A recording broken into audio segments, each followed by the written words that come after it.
believe we are live. Welcome to the Draft Indie Podcast. I'm Grant Sinning. Tonight I'm joined by Garrett and Alex. How are you guys doing? Good. Good, better than the Colts. Yeah. Hey. Much better, actually. Much better. Hey, understandable. I am trying to get this link here for our live viewers. Just give me a second. Why don't you guys start our discussion? I got a leading off question. Okay, so Lamar Miller read your tweets, Alex. I know. Like, he was in about the first quarter. He wasn't doing anything. And you thought he checked Twitter at the quarter break, and that was the end of that. Oh, this kid, this little boy from Wisconsin. Yeah, I'll show this guy. Or Ohio. Sorry, where are you from? It is Ohio, right? Yeah. Okay, good. Yeah, this kid, and then he pulled some Mad Jukes, some Theo Riddick. Any running back we face this year moves against the Colts defense. It was the same play as what Alan Hearns did against us. The same. Yes, yeah, that's. I couldn't remember where I saw it, and then of course it was the Jaguars. 9 people missed that tackle. I was so flabbergasted by that play. I mean, I just don't understand it. It was just like, how can everyone be juked that bad? Like, it just goes back to there's no speed. And, I mean, I guess TJ Green... Among other things. Yeah, among other things. Alright, so I got my agenda pulled up. I'm sorry about this, everybody. This is a horrible start to the podcast. So, start it again. Welcome to the Draft Indie Podcast. I'm Grant Sinning. Yeah, that works. Anyways, so it's a complete meltdown in Indianapolis. That's number one on my list of 5 things. We've seen things build up over the course of the Chuck Pagano, Ryan Grigson era. We've seen examples of poor coaching, unpreparedness, horrible execution, a bad scheme, I think, bad players. Those are all question marks that I wrote down on my notes here. I mean, I'm not exactly sure where to even begin. We're 2-4. It's not been pretty. At times it's just unfathomable how bad the defense really is, and how poor the offensive execution is. It's mind-blowing. I'm just not exactly sure to where to even begin. Where do we start, guys? Is it the execution? Is it the plan, the scheme, the coaching? Where is it? It's a whole jumble of everything all at once, but where do you even begin to put the blame for this? Well, I think we all know, or at least generally agree, on the level of talent that's on this roster, and so it's not that we're falling short of massively high expectations, but even knowing that this isn't a super talented roster, we are performing below where we should be performing, and we're not using the talent we have in the best way that we could be using it. We keep seeing, for example, one thing that's been annoying to me is in clutch situations, like on that fourth down play against the Texans, I did see that, where it was the pick play to, who was it to? Chester Rogers or Dorsett? Chester Rogers. Yeah, these guys who cannot win through contact because they are tiny and not strong, and we're just trying to run these little quick plays off the line to them, and it's not working, and it hasn't been working all year, and we're still turning to it for no real reason. So the offense, even without Moncrief, it could be better than what it is right now. I'm frustrated with Shud. He like Pep didn't really use the middle of the field the way I want him to. Doesn't really emphasize the talent of this receiving core the way I think he should. So, I really think the only conversation to be had is about the coaching and what we can do about the coaching. I don't really follow Indianapolis media very much for my own sanity, so I don't know what the discussion has been like, but it's beyond Chuck Pagano's on the hot seat now, right? Are people really calling for his head at this point? Not really. No? I think today there was a Kravitz article that said that, Chuck Pagano's probably gone, but not until the end of the season and probably should stay or something along those lines. I didn't read it because it's Kravitz. I mean, honestly, like, I mean, it might sound weird because lots of fans and bloggers are so connected to their team, and everyone's so plugged in. But honestly, our media is just so bad that, I mean, it's just so hard to even pay attention. They don't understand football. They're just looking for sound bites. They defend people to the death who don't deserve it, and it's awful. And it's really, I mean, it's the only way really to get news and sound bites and clips and all those things. But at the same time, it's just their analysis is always so awful. And I mean, I get we've gone over this multiple times on this podcast, and we get it. But I mean, I've seen people saying, he needs to be held accountable. I mean, there are some people who are saying that he's on the hot seat, but what you're not seeing is a collective group effort from the Indy Star, the George Bremers, and the other guys of the world, Philip and Yeah. the ESPN guys. But I mean, it's not necessarily there yet. I mean, because right now it's just kind of a kind of a what the hell's happening type situation more than calling for someone's head, I guess. That's disheartening to me because I got to believe that voice of the media, it does put pressure on an organization. I don't know. Alex, what do you think? We saw that pressure from the media applied with the whole Chuck Stay thing, because I think you have to believe that the media and fan outcry did impact that, just because every report says Irsay came into the meeting, ready to get rid of both of them, came out, and both of them had been extended. By that same logic, I'm also interested how, at least on my Twitter feed, a lot of the blame it's seemed has gone from the players, and it's skipped over the front office, though they certainly are, fans are certainly not happy with the front office, but they have attacked Irsay, which I think is somewhat deserved for extending these guys.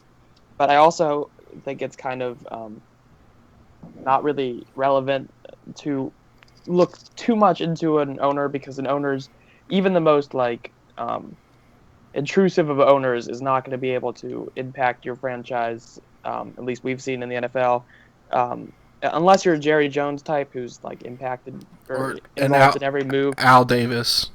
Yeah, Al Davis, who was actually knew what he was doing, except for when he was drafting Darius Hayward-Bay and all that, and signing Desmond Howard to a giant deal. But you are just there deciding who's in place to make the moves. And though we don't like who is in charge right now in Grigson and Grigson and Pagano, you have to think that eventually, once they have proven that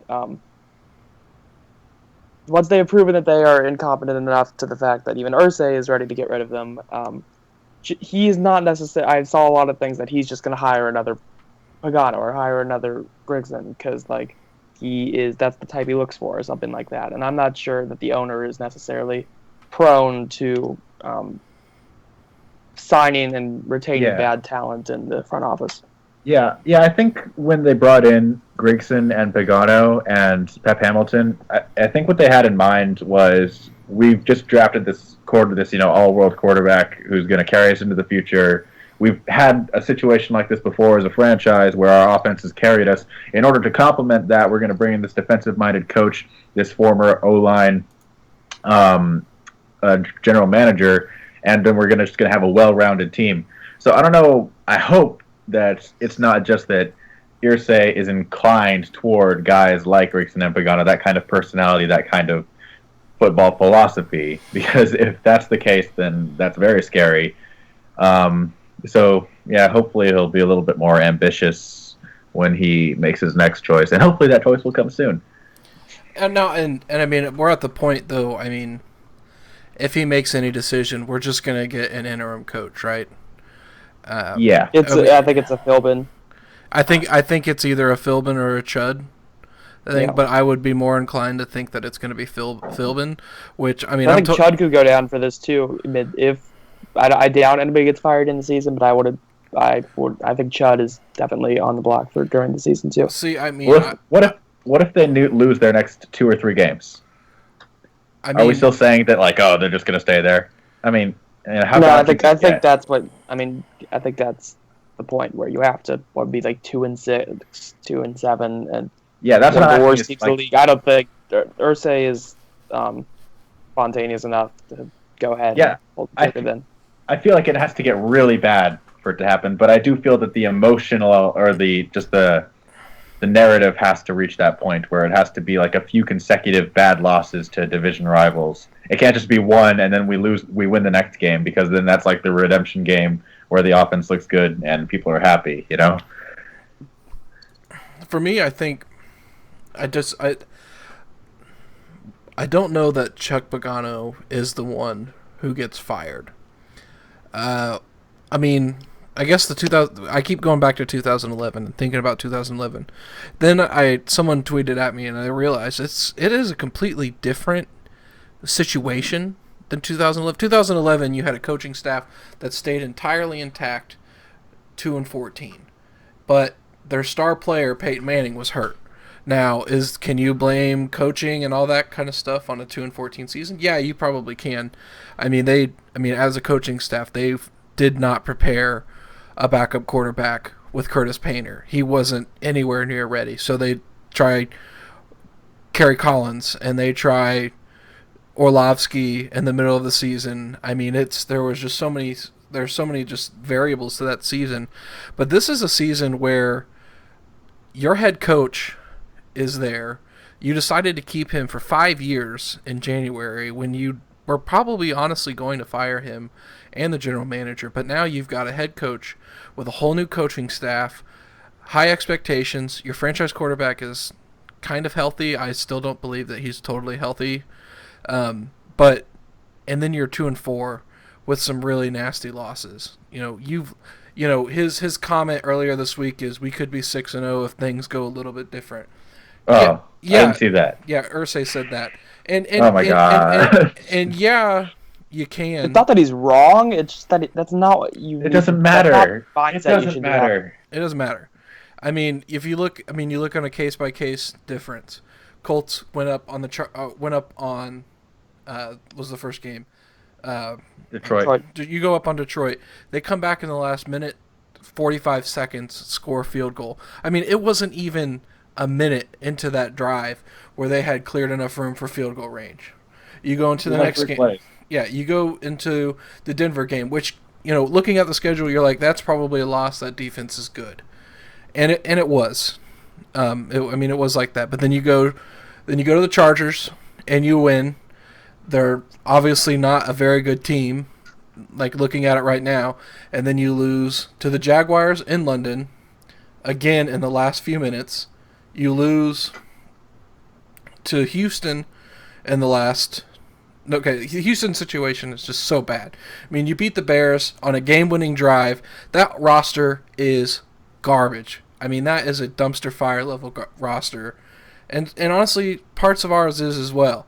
But he got, clearly outcoached by John Fox. And it's just at the point, where do you see the line being crossed? You were up 23-9 with 7 minutes left in the fourth quarter and a division rival's home.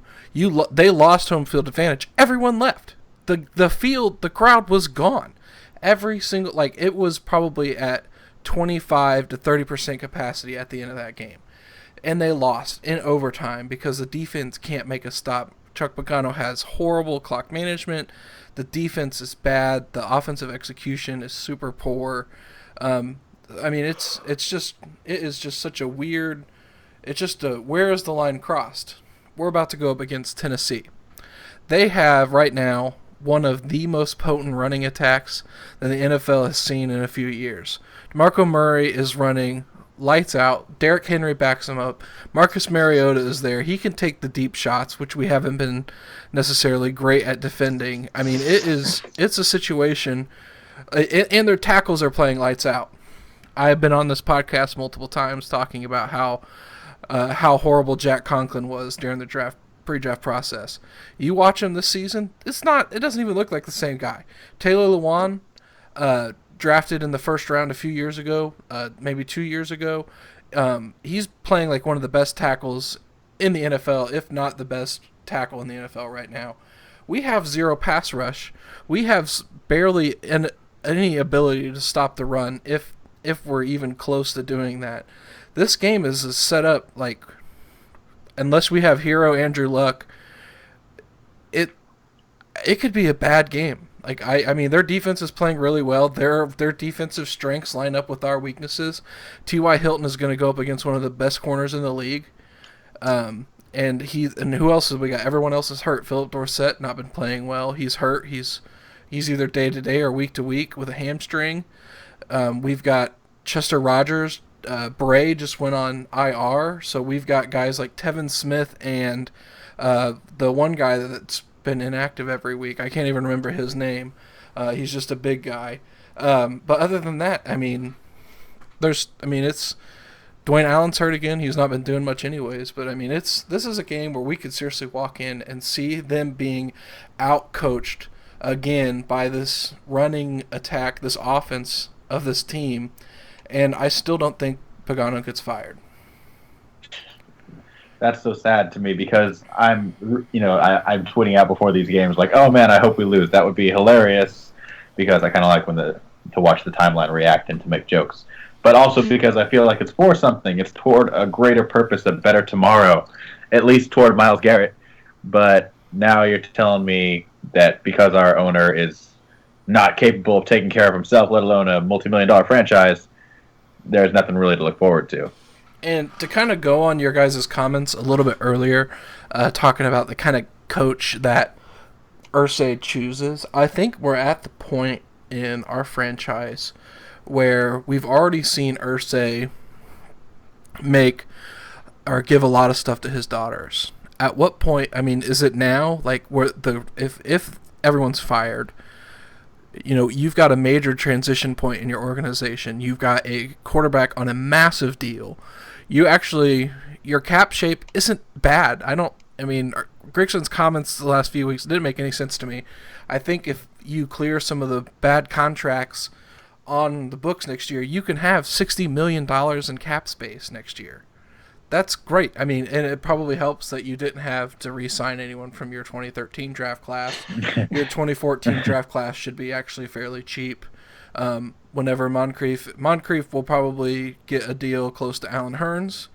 And then you can imagine Jack Mewhort getting a pretty fairly sized deal. But other than that, you don't have these long-term investments. I mean, it's at the point where, they're at a very pivotal point in their thing. And I think that the daughters take more of a role, which would be good.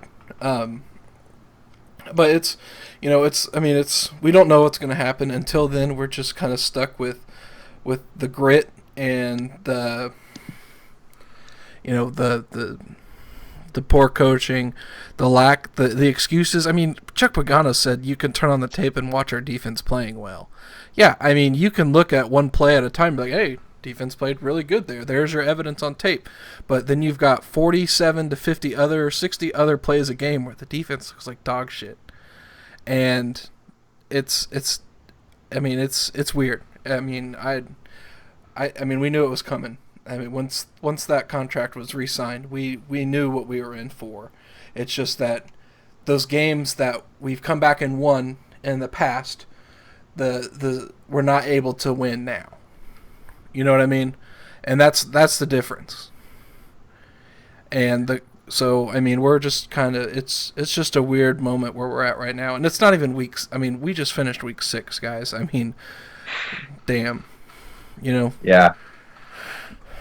I'm starting to get an inkling of understanding for the behavior of the Dunleavys and the Cohens and whatnot, because I'm realizing that this is kind of switching from, we're in this period of transition from being the franchise of yesteryear with Manning and the Polian organization to this new thing that is just like every other bad franchise, just mismanaged completely from the top to the bottom.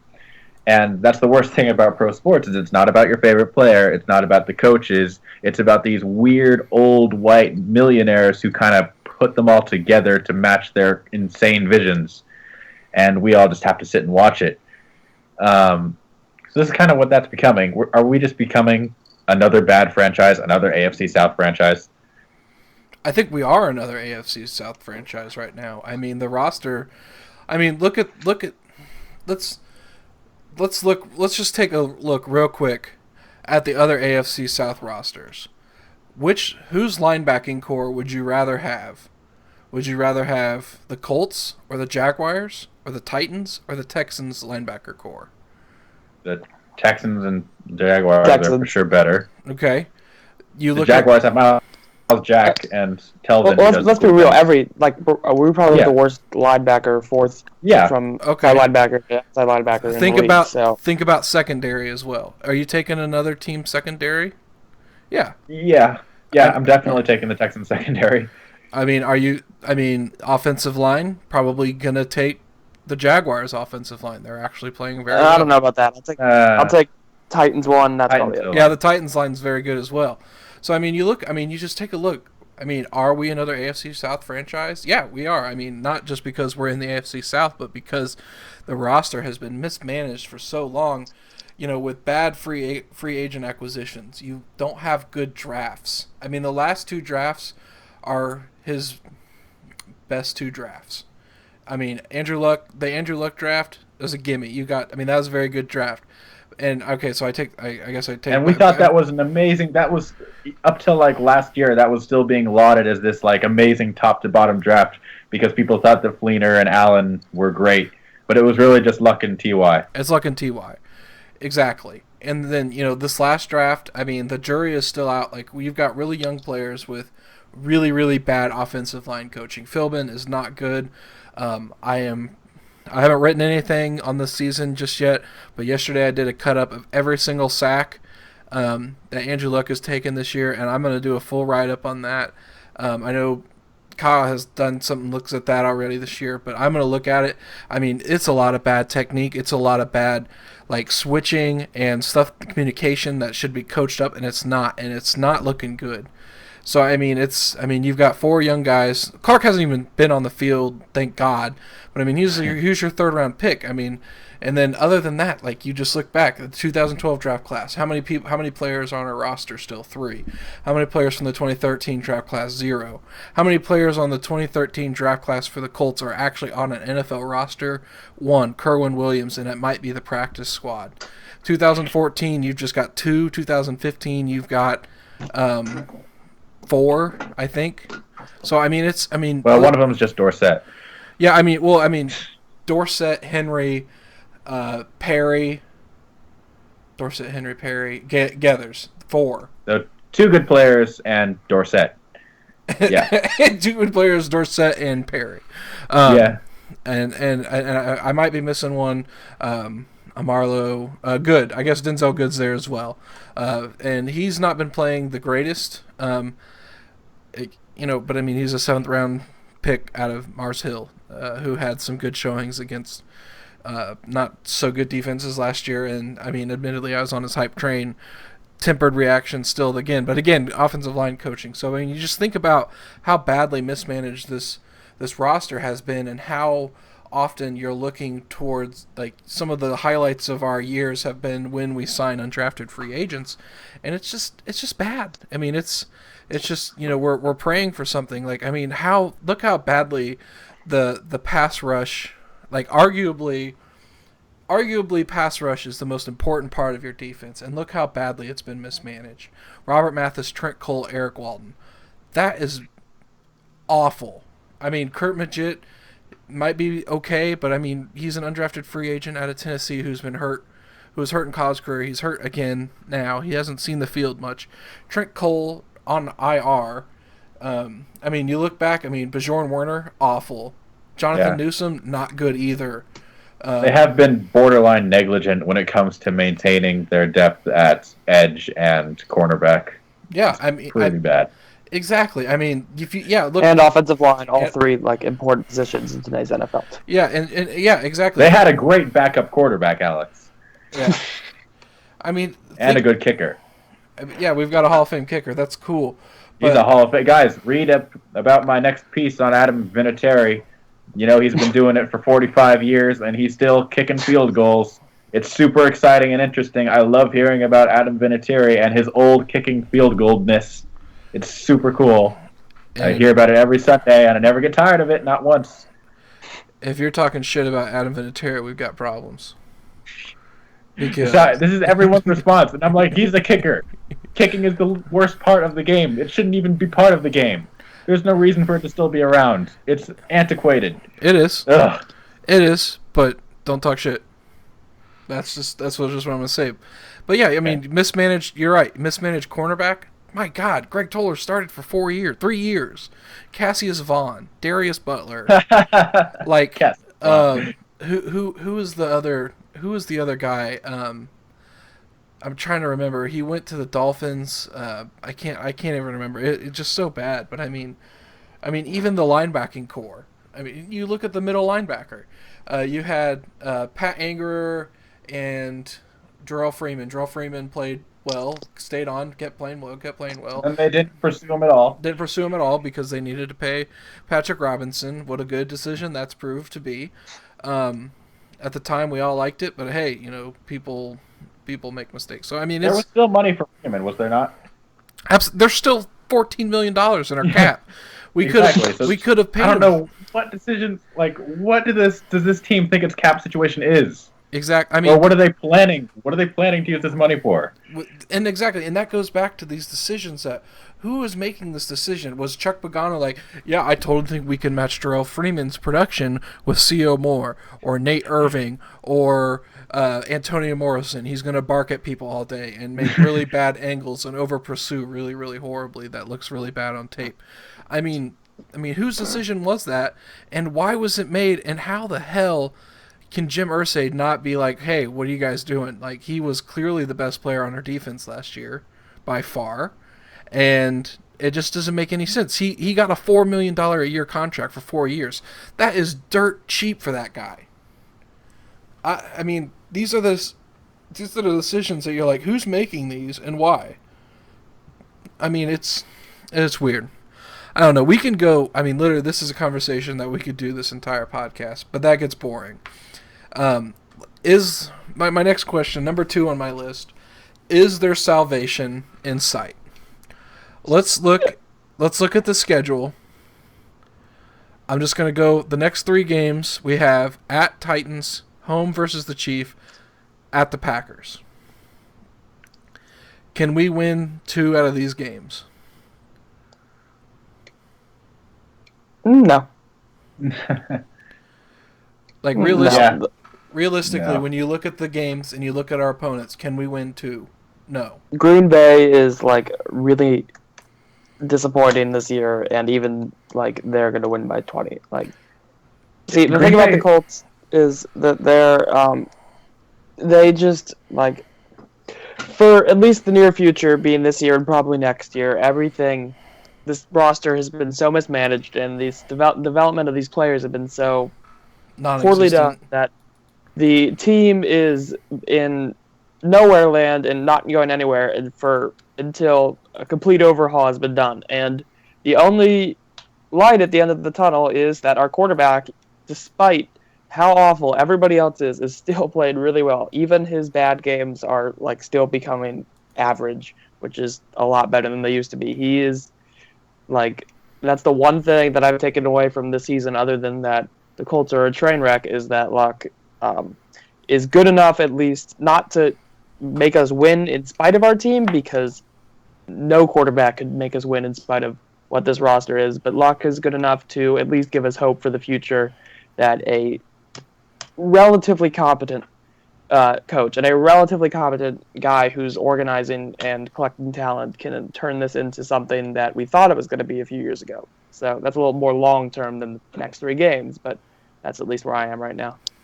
Yeah, that's why I'm kind of surprised that there hasn't been more of an outcry toward management and toward coaching, is because Luck has been good. So for the last 3 years, every time we lost a game, it was like, what could Andrew Luck have done differently? But you can't really do that this year so much. So why isn't this blame being deflected onto someone else?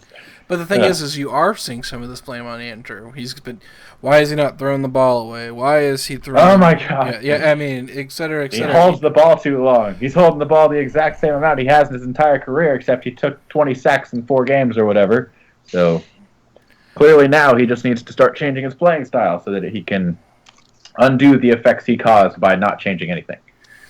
I mean, even when you look past these next 3 games, so realistically, we don't think we can win 2 games. We might win one. Let's just say we do that.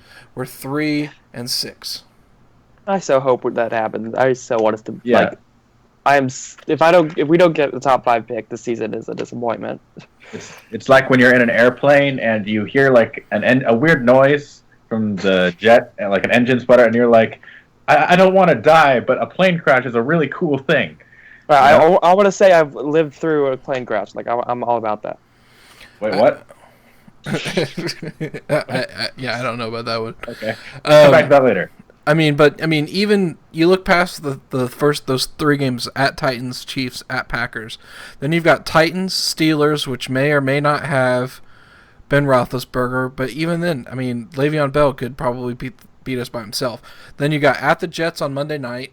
That's gonna be the worst game ever. Not watching that. Texans at home, at Vikings, that will be brutal. At Raiders on Christmas Eve, and then at home versus the Jaguars. So realistically, if you look at this again, and it's just like, what has happened to this team that you're looking at games like at home versus the Titans, and you're like, hey, you know what? You put that really athletic running team on turf, and they'll probably run all over you. You know what I mean? It's just like.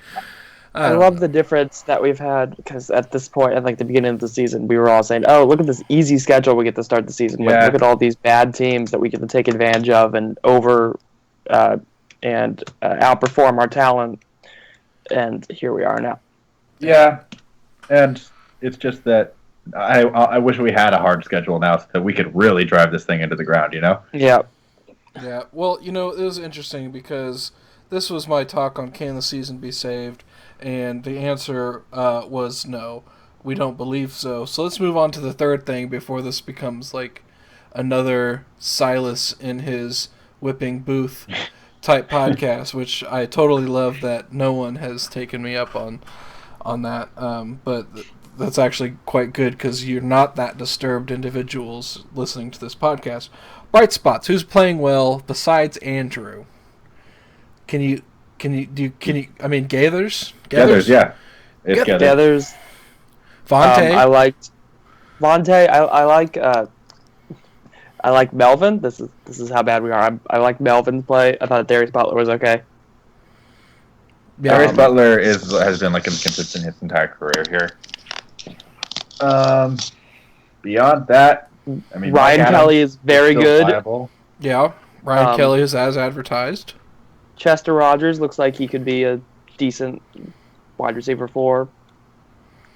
And that's about it. Go Colts. Jack Doyle. Hello. Jack Doyle, obviously, yeah. Ooh, Okay. How can we forget? Okay, so again, this is the Draft Indy hashtag a Jack Doyle podcast. But here we go. When it comes down to it, seriously, I want someone to go watch the All 22 on every single Jack Doyle catch. Find me one where he goes backwards. Please. You won't find it. And I know this is everyone thinks I'm joking here. The dude doesn't have, unless the ball was thrown to him 3 yards behind the goal line, he hasn't made he hasn't caught the ball and got negative yardage. He hasn't fallen backwards on a tackle. And it's funny because this week has been Jack Doyle week. WWJD. I swear to God, the new Shark Week. That's what you're missing from the media this week is WWJD. And it's all stories I think Doyle had one. I tried to find dirt on Jack Doyle, and all I could find was a C on his report card one day. And I'm just oh my God, here we are. First of all, of course he was trying to do that. Oh yeah, but yeah. But here we are. We're in such a sad shape as a team right now. We're looking at our I love Jack Doyle. Everybody, you all know this. I have a Jack Doyle jersey. Met his family. Am the fan club president. But look, Jack Doyle is Jack Doyle. Jack Doyle is not Gronkowski. Jack Doyle is not Martellus Bennett. He's not Jason Witten. The thing is that even though there are bright spots this season, it's not Getter's playing well. Doyle playing well. It's not enough to compensate for the disappointment of like Dwayne and Dorsett just failing to do anything, or Patrick Robinson. Right, exactly. Those are good bright spots to have, but like you've got this cornerback that we didn't pay Jarrell Freeman for, who's playing awful. I mean, is it Cameron Meredith? Yeah. Cameron Meredith made him his bitch. I want that dude on my team, by the way. He's good. That's what I'm talking about. Get big, athletic dudes who can catch the ball. They can be viable wide receivers, and you don't need to draft them in the first round either. Exactly. Look at Terrell Pryor. Another example. Yes. Oh look, Terrell Pryor. The tall, lengthy, athletic guy is good at wide receiver. He's better at wide receiver than quarterback. Wow, who would have thought? Exactly. Because it's so hard to play wide receiver in the NFL. Definitely. Exactly, and I mean, it's just like, man, like this is where we're at. It's just like those signings. It does not. I mean, our bright spots aren't good enough for that. Like, Gaither's playing well. That's good. Like, I don't think we have to worry about safety for a few years. I'm okay with that. That's cool. But do we have to worry about linebacker, edge, cornerback? God, even dare I say, Gaither's line behind all those guys, so he can make the tackle at some point. I mean, yeah. I mean, you're right. I mean, that's what's been happening too. It's super funny. Like I see it, like Lamar or whoever break 2 or 3 tackles until he gets together, and then he goes down. That's what it's been like. That's what it was like against. Who did we play last week? Or the Jags. The Bears. Yes, the Bears. Oh yeah, that was Gaither's was the Jordan Howard cleanup crew. Yeah, it was hilarious. So I mean, it's just so interesting. I mean, or not interesting, but I mean, it's our bright spots aren't bright enough to be. Obviously, we're 2-4, so I mean, we're just not good. And I mean, there's so many ways we can say that, which is why I'm trying to talk about things that are fun. But so let's keep going with things that are fun. I was gonna put I have number 4 on my list here is rookie spotlight. Let's talk about Ryan Kelly for a minute. Okay, center, not a sexy first round pick. We get it. You guys can criticize the pick and its value and relative, whoever wants to. Center, not a sexy first round pick. Ryan Kelly, good player. That's all we need right now. We just need good players. I'm fine with it. You know what I mean? Like, we're at the point where, like, holy crap, we just need a good player. Ryan Kelly is a good player. He might be even a great player, and he could be, an extremely good, extremely great player as he develops more. But at the same time, it's just like, he's playing well. I mean, if we had a Harrison, think if Harrison was healthy and it was like Harrison, Blythe, and Haig.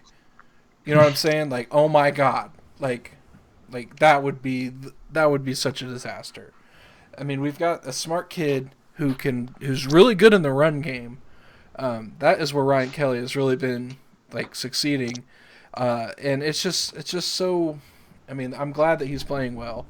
And I believe today I saw the stat that he in the Houston game didn't give up a single pressure. So, like, and against a pretty talented Houston defense, and I think it's J.J. Watt, folks. J.J. Watt's the era that J.J. Watt used to play in. Ryan Kelly, like you said, it's not the first round pick people were clamoring for. He wasn't a edge rusher or any of these other things, but I think he's as good of a player as you could possibly hope to get from that type of pick, and that's been one of the highlights of the season to see is how quickly he has progressed, because there were some rough spots in the preseason that we were all a little bit concerned about, but I think he's done enough to, even though it's only 7 games in or whatever, 6 games in, he's done enough to alleviate that for me. And so then we've got Green, who's been playing limited because he's kind of hurt. I follow him on Instagram. He's still saying he's hurt, so he's not at 100%. But when you've seen him, he's made flashes, so that's good. Clark has been off the field, thank God. Thank God he's off the field. I don't want to see him on the field this year. Maybe not even next year. I don't know. You go to who's the 4th round? Morrison and Ridgeway. And Ridgeway. Morrison, not good. Ridgeway, flashes. A couple flashes recently. Recently, yeah. And he's been trending up. And he's trending up. And here's where we're at. Here's where we're at with Ridgeway. Ridgeway played like 35 to 40% of his team's snaps when he played. He's not used to heavy workload, and it's going to take. I think it's going to take some time for him to reach his potential, but he has huge potential as a big, fast guy who can move. So, yeah, he does. So the fact that he's coming on stronger a little later in the year is it's not surprising. No. And he's going to, with the defensive line injuries that's recently happened, mainly Henry, Henry and Kerr and McGill. So it's even the bright spot of our defense is not going to be hurt, but it should give a chance for Ridgeway to see what he can do with more snaps. If Kerr and or McGill is healthy, let's see if they can do what they did back in the preseason. See if they can get a little bit of that, even because they've both dropped off from dominating people in the preseason, which has been very disappointing. Right. And yeah. And then you move on. Well, go ahead. So even with the train wreck, we've just spent like 20 minutes talking about roster mismanagement, but I'm still pretty much happy with the 2015 draft class. 16. Oh, for sure. Or 2016, I'm sorry, yeah. Because if we can get Kelly and Green and Ridgeway and maybe one of the other linemen out of that to be decent to good, then I think that's pretty solid. Agreed. So, I mean, and then you move after that, you got Joe Haig. Joe Haig coming from the FCS, 5th round pick, playing right tackle, communication issues. It's a lot of heady issues. I like I said, I need to go back and I'll be honest, guys. I've been defeated this season. I've been busy and I've been defeated, and it's been really hard for me to turn these games back on. But I'm going to, because I'm just genuinely curious to see where we're at with these sacks and this offensive line play. And just watching the video cut up as I was making it yesterday, so many communication errors, not passing stunts off correctly, and that's all been happening on that right side of the line. So, I mean, it'll be interesting to see as I go back through to see what my general consensus is there. But, just from game tape, obviously he's had some mistakes. But again, 5th round rookie from the FCS where they did a lot of running. And you're not going against guys this big and this fast. And I'm not trying to make excuses. We can make all the excuses we want. I mean, you guys know it as well as I know it. When you're coming from a program like North Dakota State, you're playing, or North Dakota State University, you're playing the Montanas of the world. You're playing, South Dakota State. I mean, you're playing teams like that. So you just got to worry about that. And then you keep moving on. Blythe is in a situation where he played center most of his college career, moved to guard. Communication errors are going to be there. He's a 7th round rookie. But we also think that these guys aren't being well coached right now. No, I do not believe that they're being well coached. And I had talked about that earlier this year on Twitter and on this podcast. From what I've seen of the hand placement and technique, the coaching has been not good. We talk about batted balls and how there's been an increase in those. Batted balls have a lot to do with your hand placement on the defender. And if you're not getting your hands on their shoulder pads or under, kind of in the armpit area of the defender, if you're not controlling their arms, like they have free arms, and these guys are big, you know what I mean? Like, these defensive linemen aren't small dudes. They're 6'4", 6'5", 300 pounds with long arms, because those are the guys that play defense, and it's very easy for them just to reach their hand up and catch this ball. And if you're not coaching your guys to control hands, you're gonna have batted balls. So I mean, there's just so many different little nuances that I've noticed. I mean, you even notice when you go back and watch preseason tape with Raven Clark. Raven Clark's biggest issue in college was lunging, reaching over his body. Did not see that change in the preseason at all. It's really interesting looking at all the weird little idiosyncrasies that are messing up this passing game, which has otherwise, on paper, been fairly competent. I mean, Luck's playing well. The receiving core is 2/3 healthy with a lot of investments. And it's just things like a lot of drop passes, a lot of batted balls, and a lot of sacks. It's strange. it's not your traditional bad passing offense where the quarterback's throwing tons of ints and whatnot. It's just these little things that people messing up. It's so interesting because I don't understand this offensive scheme. I've been trying to get it, and again, I could go to the tape and try and look at it again. Again, defeated, self-admitted defeatist here. He is taking. There are so many 7-step drops, which I get it. That's a big part of his offense, right? That's a big part of the Chodzinski offense when you go back and look back over his offensive of his history, and even the Norv Turner tree, which he kind of comes from. Big fan of 7-step drops. We've got really fast guys who excel at some over-the-middle type stuff with a 3-step quick hitter, some stuff like that, and we're not doing it. It's bad. I don't understand. We're not.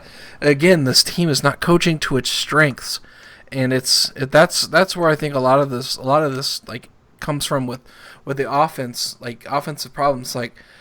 Yeah, you want Andrew Luck to be able to take those deep steps. You want him to be able to take those deep drops. But you got to get that off the play action. We just can't be sitting there and dropping. We can't be doing these 7-step drops, which Andrew turns into 9 to 12-step drops. And when you're an offensive lineman, when you're offensive lineman and you're trying to seal the edge, you got a speed rusher. If you've got a speed rusher coming off the edge, you push him backwards. Like, your goal is to just push him in an arc around the quarterback to his behind. And Costanzo is very good at that. But when Andrew Luck is taking 12 steps, like in his drop, it might sound ridiculous. 7 steps, he's pushing him right into, Costanzo's pushing him right into him. It's just what's happening. And it's just really weird that we can't coach to our strengths still. And I don't get it. It's very odd. So there's lots of things that are just really weird when it comes to that, and we were talking about rookies and kind of got on that tangent, but when it comes to offensive line, it's a big deal, like the little idiosyncrasies of where the quarterback is and how they pass off. Like if you've got a stunt coming around the tackle from the guard and you're trying to push a guy out, but you're bootlegging to the right, you're pushing a guy right into Luck again. And there's just so many different things, and they're not being coached well. So, I'm sorry I went off on that little rant. It just had to be said. Let's do the last thing on my list. We've been kind of going here for a little bit. Let's talk about next year. We're the draft podcast. Off-season podcast is more fun, honestly, because that's what we are. Like, we could have a podcast every week talking about these games, breaking down these games and all that kind of stuff, but that's not why we started. It was fun there for a while, to be able to be that guy, but there's a lot of other podcasts out there that are good. There's a lot of content that comes out all the time, but when it comes back to draft time, that's where we're at. You know what I mean? That's who we are. This is a Draft Indie. Everyone who's watching this, you're seeing the Draft Indie logo.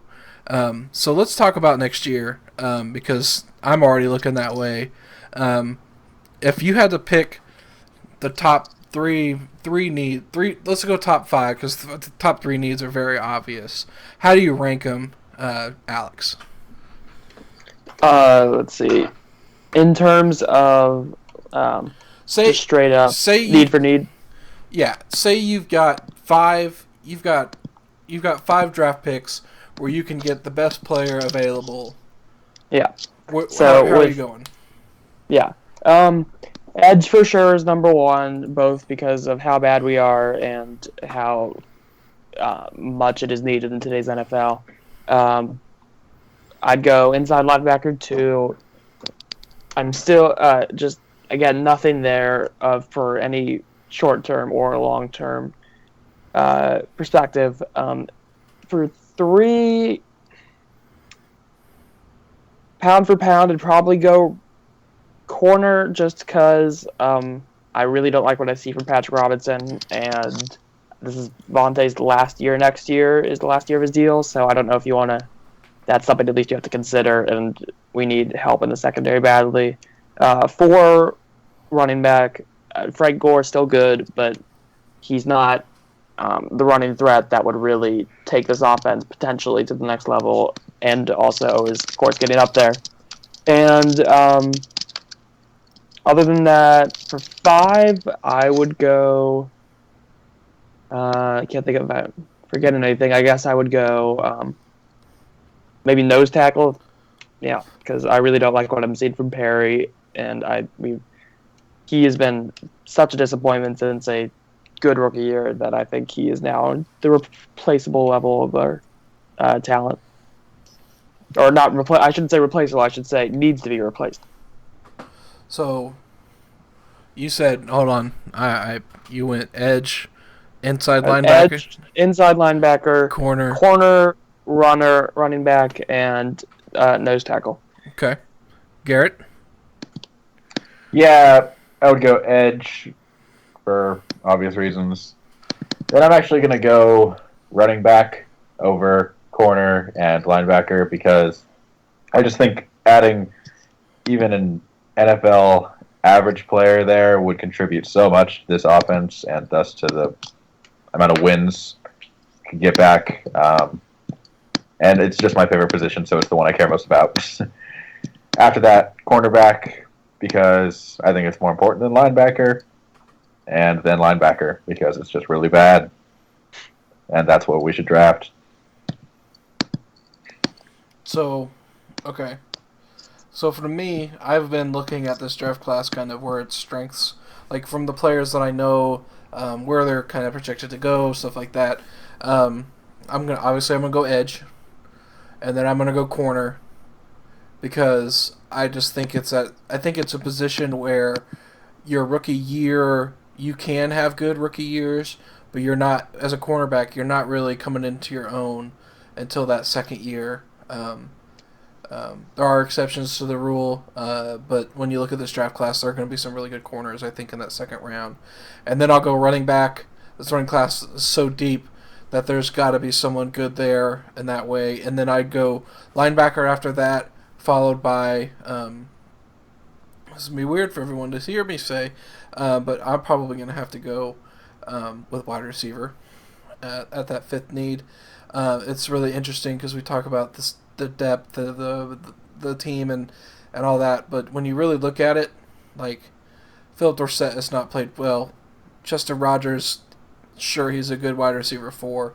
He's 5'10". We need a Cameron Meredith. We need a tall athletic guy. I don't care. I mean, there are some character concerns that I don't mess with, but like if he's, been arrested 4 times for drugs and gun charges, cool. Just sign the tall athletic guy with 4.3 speed, please. Like, The thing that would make me super psyched about this team next year, if you want me to watch every game, what you do is you go out and you somehow hire Sean Payton, and then you go out and you draft Evan Ingram. Oh That's my what God. you do. Or you guys understand what I'm thinking there, right? Or Leggett. Yeah. Or Leggett. The South is it Leggett? Yeah, I'm actually thinking. Yeah, it is. I'm actually thinking a tight end might make more sense as an investment this year because of what we need. What we need in a receiver is someone who can, make contested catches with blah blah blah, box out, red zone, etc., etc. And tight end situation beyond Doyle not looking super great right now. So I mean, we don't even. It's not even the red zone that we need someone to make. We need someone who can make contested catches over the middle in the short and intermediate area is what we need. That's one of the biggest problems is that this offense has no real presence over the middle of the field. And nor do they try to have a presence over the middle field, which is it's baffling. It doesn't make any sense, especially since Andrew, I think historically, I looked at some passing chart once, like through his first 2 or 3 years, was just really good over the middle of the field. So I don't know what, I mean, they're probably not thinking, but I don't know what they're thinking there. Yeah, I mean, it's baffling. Like, they don't try to, and when you think about it, it's weird because you've got these really fast guys throwing the ball over the middle on a crosser, and they'll get 6-7 yards. Like, what the hell? Like, do that twice in a row, and you've got third. And if you get 4 yards and 6 yards, you got a first down, right? You know what I mean? And Andrew's placement on these crossers has been so good this year. I mean, better than it's ever been. Because he never had that amazing precision, and that suddenly this year it's here. So I don't know. Maybe that injury knocked his shoulder into place or something. But yeah, pretty impressive. I don't know. So I mean, there you guys have it. If you're a Colts fan, depressing. Lots of issues. We've hit a lot of them. Um, you know, I mean, it can only, I mean, it can get worse, but it can only get better than here. I mean, it's football, guys. We can be sad and upset because we put a lot of time and effort caring about this team. You're listening to an hour podcast of three dudes who don't really know anything talk about the Colts. So I mean, this is what you're doing with your time. This is the investment you make. You watch a 4-hour game filled with so many commercials that make your head want to spin every Sunday. I mean, it's understandable to be upset, but again, in the end, it's football. Don't let it affect your mood like it can. Just enjoy, just have fun with it. If we're, which has actually been hard to do because we're not playing like these games that are like funny bad. They're just bad. It's not like it's hysterical bad. I mean, some of those plays are kind of funny, but I mean, still, I mean, it's just, I don't know, guys. We'll be fine. We got Andrew, we got Ty locked down long term, and if you wanted to ask me if that would be cool to go into next year with just those two guys and build a new team, I'm down. So let's enjoy life. So one thing, I kind of next thing real quick. Since we need to get into this draft conversation, getting more and more, what games are you guys watching this weekend? Like, what's one matchup that you guys want to watch? I'll go first. Get the obvious one out. I'll be at the game. I'm not saying I'm going there to scout. I'm going there to have fun and tailgate. But I'm going to A&M at Alabama this weekend. It's a 3-hour drive from my house. It's going to be wild. It's going to be a lot of fun. It should be a really good game. Obviously, lots of good edge talent on this game. Myles Garrett, Tim Williams, Deshaun Hall on Texas A&M, Jonathan Allen, the Ryan, I can't remember his name on Alabama, really good player. Ryan Anderson, thank you. Really good edge talent there. Reuben Foster, Alabama linebacker, he's incredible. Marlon Humphrey, cornerback for Alabama, really good player. Eddie Jackson, really good safety for Alabama. O.J. Howard, really good tight end. So I mean, there's a lot of NFL talent on the field this game. So what games are you watching? Alex, you can't choose Ohio State. I'm not allowing you. Garrett, you're not talking about Stanford. Give me another matchup. I would never even want to do that.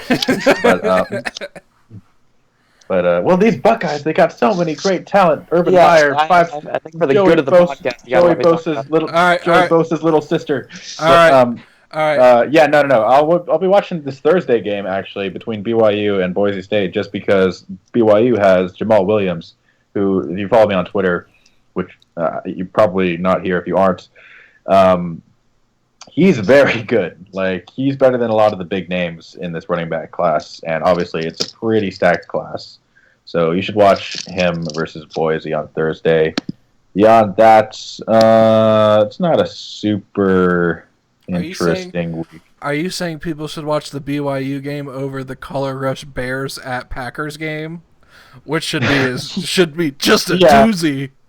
Yeah, they should. You should watch the BYU versus Boise State game, and it's not even that it's going to be an amazing game, but if you just for some reason have to watch football on a Thursday night, then yeah. Alex, you can talk about the Buckeyes. Okay, I won't just talk about the Buckeyes, but really quick. They're at Penn State, another night game. I think, at least from a Colts perspective, we've got two corners who are really who I never thought. Well, Garyon Conley, I've been on for a while. I thought he was better than Eli Apple 2 years ago. I think he has the chance to be. I doubt he'll be drafted as high because I don't think he's going to test as well. But he's a really good player. And then there's Marshawn Lattimore, who's the other opposite corner, and he's another guy who's just a playmaker. I've seen him in top 50s already, even though I think he's just a redshirt sophomore. He's another really good player. And then Raekwon McMillan, I haven't made up my mind on him for the NFL yet, but he's certainly an exciting college player to watch. Weren't some people other Buckeyes people I follow talking about him as like a future top 5 pick a couple of years ago or something, and then this year It's because he came into Columbus as like the highest recruit Urban's gotten here, and then really? he cracked the lineup pretty early on. He was playing on the national championship team, I believe, and that was like that got the hype train rolling. And he's been good. I don't think he's been very, very good, but I'm not sure about him as how high he's going to be in the NFL first round. He'll be a first round pick probably, but not that top 5 type player. Anyway, and then even on Penn State side, Saquon Barkley is probably my favorite player in all of college football, and this is a really hard defense to run against. So let's see what he can do.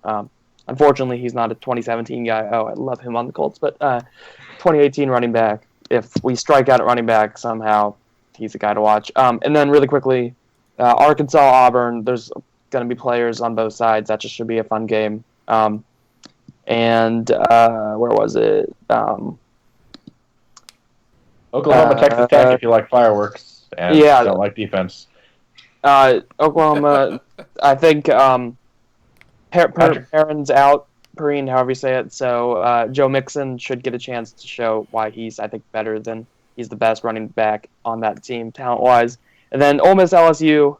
See Chad Kelly make bad mistakes. Stay for Leonard Fournette and guys running all over people. Question for you, Garrett. Is this Stanford Notre Dame week? No, that was last week. Oh, okay, yeah, that game. And we won. Probably at least a couple Notre Dame fans listening. Screw you. They are. I mean, if you're a college football fan in Indiana, you're not usually a Hoosier fan or a Boilermaker fan. If you're from Indiana and you like college sports, you're a Notre Dame football fan, a IU basketball fan, and baseball, whatever. No one cares about college baseball. So that's just how it goes. You've got that awful split home license plate that's got a Fighting Irish guy on one half and the IU symbol on the other half, and etc. It's awful. You're a split jersey person on your car. Just admit it. So that's it. Those are the college games to be watching this week. Enjoy. I'll be at the Bama game. Hopefully I will survive. I should be going to the Colts game on Sunday as well, so you can follow me for that. My tickets are on sale on Ticketmaster Ticket Exchange. If you're looking for a good game, if you're looking to go to the game on Sunday, shoot me a DM. We might be able to work out a deal. I really don't want to go to the game, and it's not because we're going to lose. It's just that my weekend had turned into Alabama A&M and Bama, which probably has more NFL talent than both of those teams. So I will be there for that. So again, enjoy your guys' week. And next week we won't be back until Chiefs week. We won't be back until Chiefs week. And you know what? I might just try and get Sully on the podcast because he's a friend of mine, and Sully is the biggest ass who's ever lived, really. And so, it'll be a fun podcast. You can just come and make fun of us for a few hours, and we can maybe actually have an offensive line talk with him and just kind of see what he thinks, because he's a former offensive line coach, player in the college, and et cetera, et cetera. So I'll work on that. That might happen. It might not happen. But enjoy the next 2 weeks. Again, you guys can't get much worse. Just enjoy the ride. And hopefully we have no more Chuck's Day. With that, we will sign off. We will see you guys later.